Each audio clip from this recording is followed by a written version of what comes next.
Good morning, everybody. It's your favorite aspiring revolutionary here, a wandering author, reminding you that we are all the authors of our own lives. As always, my message remains the same: spend less, live more, and earn your freedom with frugality. And today we are going to begin studying The Wealth of Nations by Adam Smith. Now, this is well known among anybody who has studied anything in economics. It's one of the first explorations of free market capitalism, as it would be called later on, to ever have been produced, at least in the detail that Adam Smith produced it in. So, the full title is actually An Inquiry into the Nature and Causes of the Wealth of Nations by Adam Smith. And it has become one of the most influential publications on economics since its initial release in 1776, which was also the year that the American Revolution began. Though skeptics of this claim like to point out similar ideas present in Chinese philosophy from 2,000 years earlier, it is hard to deny the impact of Smith's work, at least on the West. Smith was a keen observer and saw that much of economic activity was motivated by self-interest.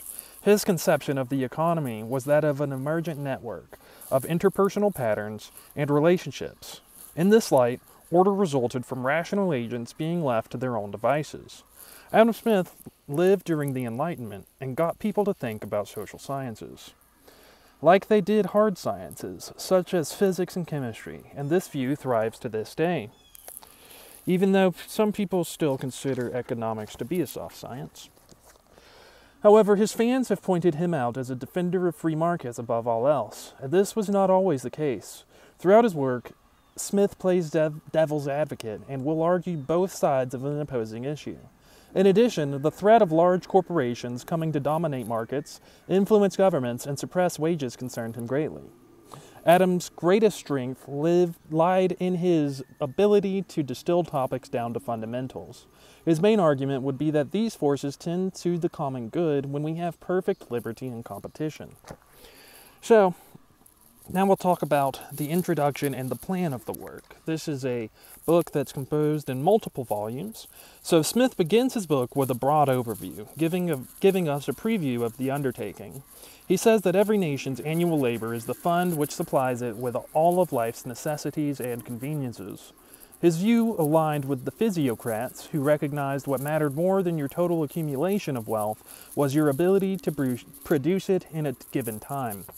So, whether a nation has a ton of wealth or just a little wealth matters much less than how quickly it can produce said wealth, at least in Smith's view. The annual produce consists either in the labor's immediate production or what we purchase from other nations. As this produce varies in proportion to the consumers, nations prosper or decline. In every nation, these proportions are regulated by two circumstances. First, the skill, dexterity, and judgment with which its labor is generally applied, or, how the ability of those workers to produce something or a given commodity. And then two, by the proportion between the number of those employed in useful labor and that of those who are not, otherwise known today as the unemployment rate. Regardless of a nation's soil, climate, or territory, its annual production depends on these two variables. Smith believes it is the former that has the largest impact on the abundance of a nation, for even what he calls the savage nations depend on this factor. Having better technology enables fewer workers to produce more. The able-bodied must supply for themselves and those who are too young, old, or infirm to work. In these nations, he claims it is common for them to abandon the ill or their infants because of poverty, while in the so-called civilized societies, such sacrifices are rare, even though a great portion of their people are unemployed, at least in income-producing labor. The society's produce is so abundant that even the poorest may acquire a greater share than possible among the uncivilized. And we should always remember that when Smith was writing, this is during an era where there were savage nations and civilized nations, as he liked to call them, nations that were industrialized and nations that weren't. The same kind of thing applies today between third world countries and first world nations, but it's even in third world countries today, they have iPhones and some level of industrial goods, usually. Smith devotes the first book of the Wealth of Nations to what causes the improvement of the productive powers of labor and how production is distributed throughout the ranks of society. Regardless of how labor is applied in a nation, its annual supply is dependent on the ratio of the unemployed to the employed. The quantity of productive laborers is in proportion to the capital stock employed, setting them to work, and how it is employed. In the second book, Smith covers capital stock's nature, how it accumulates, and how labor affects it. Developed nations treat capital stocks much differently, and this is the topic of Book 3. Each one has produced different outcomes, some better, others worse. Some nations developed policies that greatly encouraged industry's development.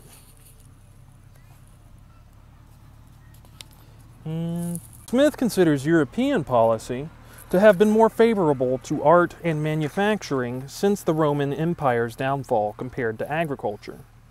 In Book 4, he goes over the different theories that rose from these policies.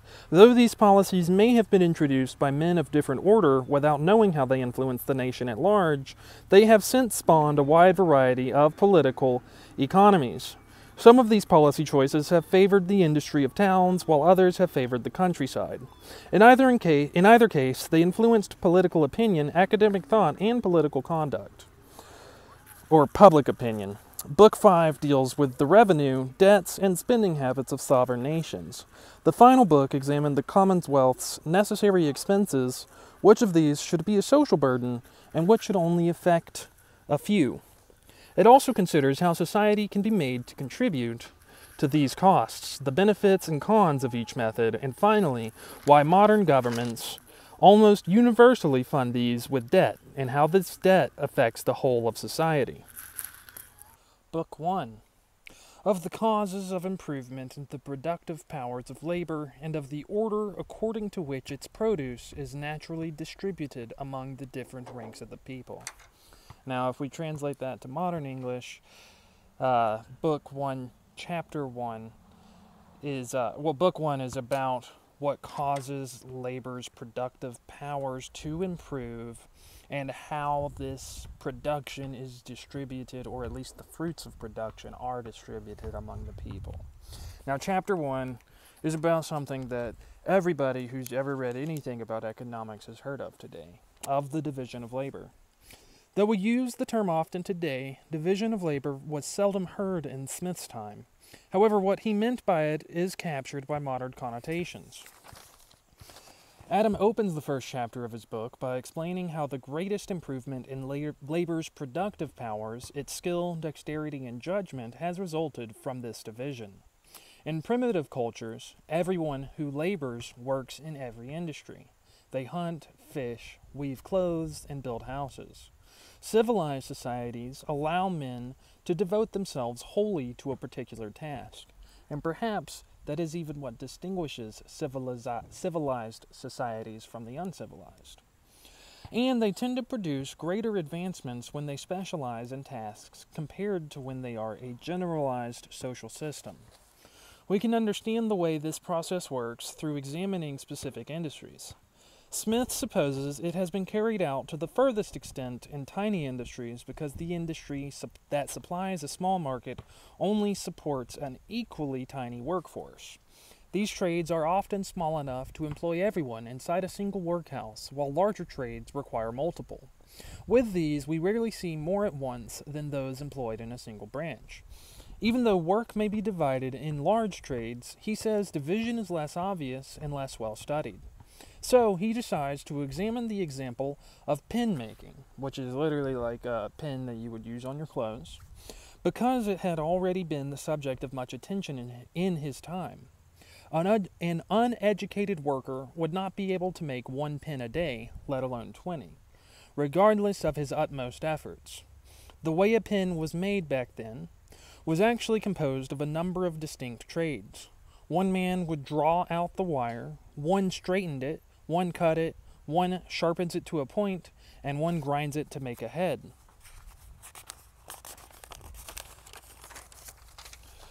The head's complete creation takes 2 or 3 steps. Whitening them is another, and in this way the whole process was usually divided between 18 distinct operations. Smith tells us that some factories employ one person for each step, while in others, one person will handle 2 or 3 of them. So the total number of steps can vary to over 20. He recounts seeing one such factory with only 10 employees, where they produced 12 pounds of pens daily. In each pound, there were about 4,000 pens, so in total, they made upwards of 48,000 pens each day. We could divide the 48,000 pens made by the 10 employees and see they produced about 4,800 apiece. But if they had worked separately, it would have been difficult for them to each produce as many as 20 pens in a day.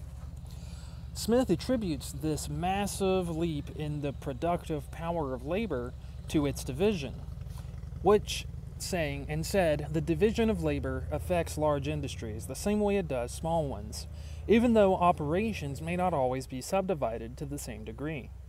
However, dividing labor does merit an increase in labor's productive power in every occasion. He believed this very increase is what motivated the separation of trades and employments to begin with, and we can see this practice has been most fully developed in the countries with the most advanced industry. The general trend being that what one man completes alone in a primitive society is divided among many in more advanced nations. Agricultural trades seem to be more exempt from this practice. As Smith notes, the plowman and seed sower are often one and the same, and today even they have been replaced by machines.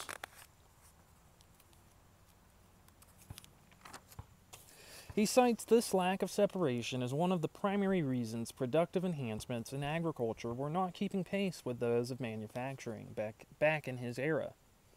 Rich nations may still produce more crops than poor ones, but the difference is not as notable as it is in industry or manufacturing. Back then, they were going through an industrial revolution, remember?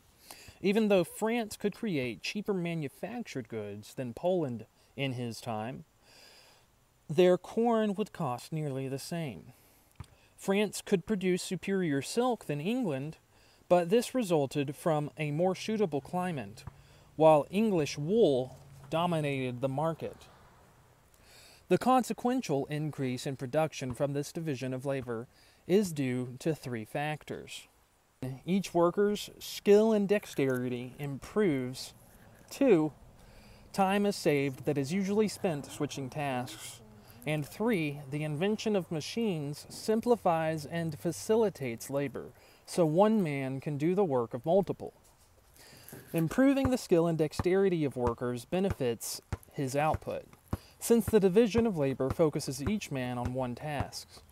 Workers become very dexterous at it. The more that you do something in particular, the faster it gets done. If a smith who is used to making hammers is forced to make nails, he will make them slowly and badly, while a nail maker could make them 2 or 3 times faster, and even though he's producing it faster, each one that he produces will be of higher quality than the smith working outside his specialty. Adam Smith says that in addition to the skill and dexterity benefits of specialized work, we must also consider the amount of time saved. When one worker handles the entire production process, huge amounts of time are lost switching between tasks. Think about it. Typically, when you switch from one task to another, time is lost as you adjust locations and tools. If you are weaving fabric in the country, imagine how long it takes to move from the field to the loom. Just that one movement could take several minutes. 2 trades can be done in a workhouse much more efficiently, and even in this case, time loss is still considerable. A country worker must lose that much more as he switches between tasks and tools throughout the day. Finally, we must take into consideration how much machines help the laborer. Smith says the very invention of these machines is owed to the division of labor itself. Men naturally become better at attaining their goals when their mind is focused on it, and dividing labor allows them this privilege. We should expect laborers to find more effective and efficient means to accomplish their work when focused on singular tasks. Many of the machines employed in manufacturing were developed by simple workers who had their attention trained on one object and thought of ways to do it more effectively. I'm sure we've always All of us have tried to invent something to help us in our days, or at least thought about it. Not all machine improvements are thanks to workers, though, and many are due to the work of engineers, machinists, and philosophers. Once machines begun to be made on an industrial scale, it is common for them to be improved by the creators or the manufacturers. As society progresses, philosophy develops into its own employment, just like any other industry. And within this field, there are further subdivisions, and this division improves the efficiency of discoveries. And remember, back during Smith's time, when he was talking about philosophers, he was really talking about what we might call a scientist today, or somebody that was devoted to the pursuit of knowledge. This is still kind of right at the induction of what we would call the scientific era. This multiplication of production, empowered by labor's division, is what enables a general rise in the standard of living in a nation, or its opulence, as Smith calls it. Each person in this well-governed society can procure what is needed for daily living. With only a part of their day's work, they can then use what they earn to purchase things that are the result of multiple workers. Even a simple coat requires the input of more than one person. Someone had to raise the sheep for the wool, another had to make the tools to shear it, somebody had to transport it to the factory, and chemicals had to be imported from distant places to dye it, and so on. When you look at what it takes to supply the entire citizen body of a nation, supplying a king or a prince begins to look trivial. Think about how much it takes to produce a single object and then multiply that by millions of people, and taking care of a monarch's demands does seem to be quite small in comparison. Made it to the end of the video. Don't forget to like and subscribe. Next time we'll cover chapter 2 and 3 of Wealth of Nations. And as always, my question to you remains the same. What are y'all doing to inspire, uplift, and empower your local community today? Because this world isn't changing unless we all do our part, and you can count on me to do mine daily. Till next time, God bless.